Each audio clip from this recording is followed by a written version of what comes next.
We're standing in the plant of Zinger here at CrossRoads RV. We're about midline right now, so the unit is halfway built. One thing we wanted to point out before we get farther in the production stage is looking at insulation factors. This is going to be your fiberglass batten insulation used across all of our Zinger platform.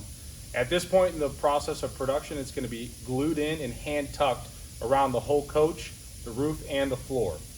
We do have an upgrade insulation package if you wanted it, which will be a foil that goes in the roof and floor only, which will add to that R value. But at this point, you're going to see that it's all the way through the whole unit. Like I said, it'll be glued in, and then as we progress down one more station is where you'll start to see the metal being overlaid on that product.